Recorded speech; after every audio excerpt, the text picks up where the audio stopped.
திருவாரூர் அருகே பெற்றோரை இழந்த ஒரே குடும்பத்தைச் சேர்ந்த 2 சிறுமிகள் உட்பட 3 குழந்தைகளிடம் தொலைபேசியில் பேசிய முதலமைச்சர் மு.க.ஸ்டாலின் அவர்களது கல்வி, வீடு கட்டித் தருவது உள்ளிட்ட அனைத்து உதவிகளையும் செய்து தருவதாக உறுதியளித்தது நெகிழ்ச்சியை ஏற்படுத்தியுள்ளது. திருவாரூர் மாவட்டம் கூத்தாநல்லூர் அருகே கொத்தங்குடி ஊராட்சி நன்னிமங்கலம் கிராமத்தைச் சேர்ந்தவர்கள் சிவக்குமார் சுமதி தம்பதியர். சுமதி 5 ஆண்டுகளுக்கு முன்பே காலமாகிவிட்ட நிலையில் சிவக்குமார் 2 மாதங்களுக்கு முன் உடல்நலக் குறைவால் உயிரிழந்து விட்டார்.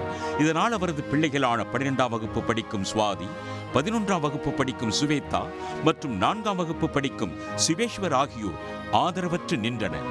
தங்களது அரசு உதவிக்கரம் நீட்ட வேண்டும் என அவர்கள் கோரிக்கை விடுத்ததை அறிந்த முதலமைச்சர் மு.க.ஸ்டாலின் உடனடியாக அமைச்சர் TRB ராஜாவை நேரில் அனுப்பி உதவிகளை செய்ய அறிவுறுத்தினார். இந்நிலையில் இன்று அந்த குழந்தைகளிடம் தொலைபேசியில் தொடர்பு கொண்டு பேசிய முதலமைச்சர் எல்லாவற்றையும் தாங்கள் பார்த்துக் கொள்வதாகவும் தைரியமாக இருங்கள் என்றும் கூறினார்.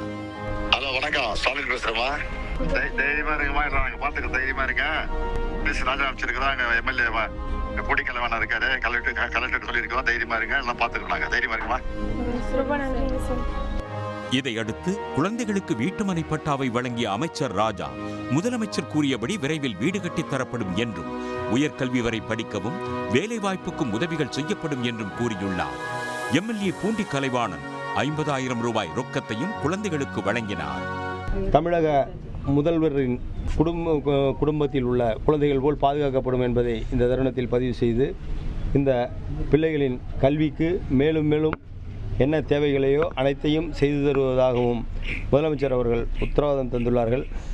அந்த அளவிற்கு தாயுள்ளத்தோடு செயல்படும் முதலமைச்சர் அவர்களுக்கு இன்று இந்த குழந்தைகள் தங்களது நன்றியை தெரிவித்துக் கொண்டுள்ளார்கள்.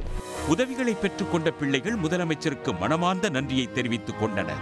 எங்களுக்கு அப்பா அம்மா இல்லாததுனால நாங்கள் ரொம்ப கஷ்டப்படுறோன்ட்டு பேட்டி கொடுத்துருந்தோம். அந்த பேட்டியை பார்த்துட்டு திருவாரூர் மாவட்ட collector sir, DRJ Raja sir, Poondi Kalaivanan sir, MLA sir இவங்க எல்லாரும் எங்களை பார்க்கறதுக்காக வந்திருந்தாங்க. அவங்கெல்லாம் முதலமைச்சர் சார்கிட்ட ரெக்வஸ்ட் பண்ணிவிட்டு எங்களுக்காக பட்டா வாங்கி கொடுத்துருக்காங்க. அந்த இடத்துல வீடு கட்டி தரணும்னு சொல்லியிருக்காங்க. அன்பு கரங்கள் ஸ்கீமில் மாதம் 2,000 பணம் ஏறுற மாதிரி செஞ்சுருக்காங்க. மேலும் எங்களை படிக்க வைக்கிறதுக்காக செலவு பண்ணுறேன்னு முதலமைச்சர் சார் என்கிட்ட செல்ஃபோனில் பேசினாங்க. இதெல்லாம் செஞ்சு கொடுத்ததுக்கு ரொம்ப நன்றிங்க. இந்நிலையில் தாய் தந்தையை இழந்த குழந்தைகளுக்கு அரசு வீடு கட்டி தருவதற்காக கூத்தாநல்லூர் கிராமத்தைச் சேர்ந்த உதயபாஸ்கரன் என்பவர் தனக்கு சொந்தமான நிலத்தை தானமாக வழங்குவதாக கூறி அதற்கான ஆவணங்களையும் வழங்கியது நிகழ்ச்சியை ஏற்படுத்தியது.